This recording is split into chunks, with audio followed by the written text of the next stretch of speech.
time to set the starting lineup for the Daytona 500 with a pair of 150-mile qualifying races. The duel at Daytona.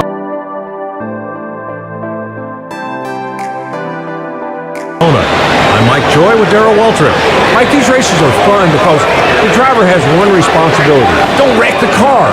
Go out there, get some information, kind of prepare for the Daytona 500. So go out there, drive smart, and oh, by the way, try to win. This is the opportunity these teams have been working on all winter. It's time to go earn a spot in the Daytona 500 or load up and go home.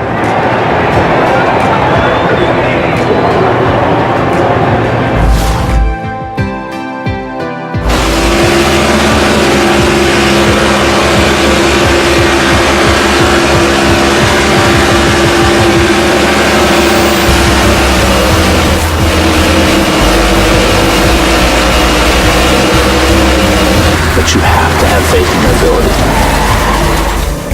No matter what. Incredible driving by Carl Edwards in the 99. And Carl Edwards is slicing his way through this field. Guys, this car is perfect. That is a great strategy, guys. Edwards takes 2 tires and comes out right behind Stewart. Great stop. Here comes Edwards. Tries to go high, but Stewart blocks. This is going to be a close one. Edwards takes it. Carl Edwards is the new NASCAR Sprint Cup Series champion.